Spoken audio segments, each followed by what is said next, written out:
কাৰ্বি আংলং জিলাৰ হাওৰাঘাট নগৰৰ প্ৰায়সমূহ পথ প্ৰকৃতাৰ্থত যিমানখিনি উন্নয়ন হ'ব লাগিছিল সেয়া আজি কুপতি নহ'ল। নগৰখনৰ বহুকেইটা পথৰ অৱস্থাই বৰ্তমান শোচনীয়। আজি হাওৰাঘাটত অসম জাতীয়তাবাদী যুৱ ছাত্ৰ পৰিষদৰ ব্যতিক্ৰমী প্ৰতিবাদ কৰা দেখা গ'ল। হাওৰাঘাটৰ ৰাজপথৰ বৃহৎ আকাৰৰ গাঁতবোৰত বৰশীৰে মাছ ধৰি কৰিলে প্ৰতিবাদ, দিলে চৰকাৰ বিৰোধী শ্লোগান। বৰ্তমানে এই পথৰ বাসিন্দাৰ লগতে ব্যৱসায়ীসকলে বহু দুৰ্ভোগ ভুগিব লগা হৈছে। বাটপথৰ শোচনীয় অৱস্থাৰ বাবে এতিয়া চিন্তিত হৈ পৰিছে গ্ৰাহকৰ লগতে ব্যৱসায়ীসকলেও। পৌৰ নিগমক শীঘ্ৰেই মেৰামতি কৰিবলৈ আহ্বান অসম জাতীয়তাবাদী যুৱ ছাত্ৰ পৰিষদ হাওৰাঘাট আঞ্চলিকৰ।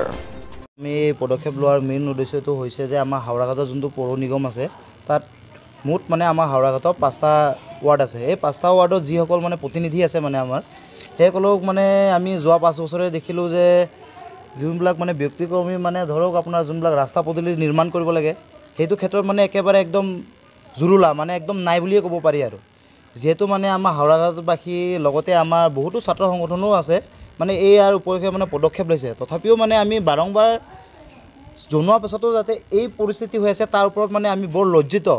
আৰু আমি টাউন কমিটিৰ যিসকল প্ৰতিনিধি আছে সেইসকলক আমি ধিক্কাৰ জনাইছোঁ যে আগন্তুক দিনত যাতে এইবোৰ যাতে হাওৰাঘাটত নহয়। লগতে আমি দেখা পাইছোঁ যে যোৱা 5 বছৰ যিজন মানে আমাৰ চেয়াৰমেন আছিলে ধৰক পৌৰসভা অধ্যক্ষ তেখেতৰ হেৰি হোৱাৰ পাছত মানে অৱসৰ লোৱাৰ পাছত মানে এনেকুৱা হৈ গৈছে মানে পৌৰসভাত মানে সেই মানে পৌৰসভা চিটটোৰ কাৰণে সকলোৱে মানে খোৱা কামোৰা লাগি আছে।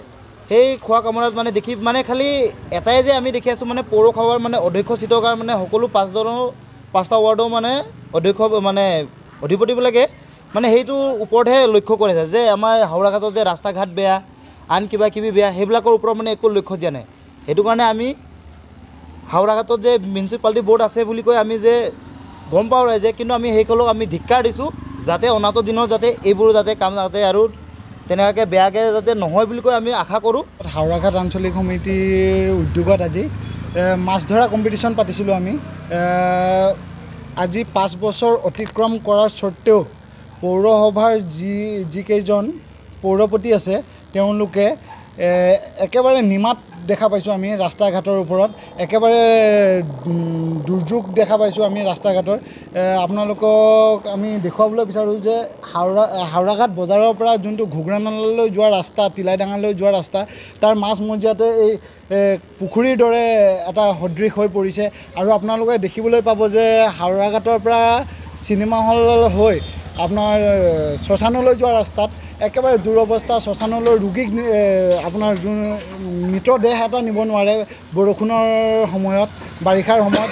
আৰু আপোনাৰ 3খনকৈ স্কুল থকাৰ স্বত্তেও হাওৰাঘাট হাই ছেকেণ্ডেৰী, হাওৰাঘাট শ্ৰীমন্ত শংকৰদেৱ আৰু অক্সফৰ্ড একাডেমী নিচিনা স্কুল থকাৰ স্বত্তেও তেওঁলোকে সেই ৰাস্তা আজিলৈকে নবনালে।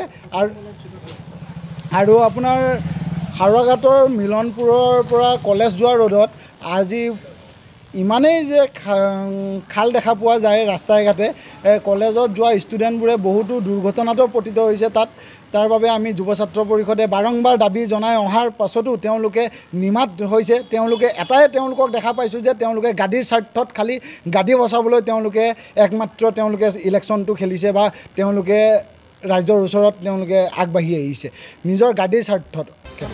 News desk report Suhana live.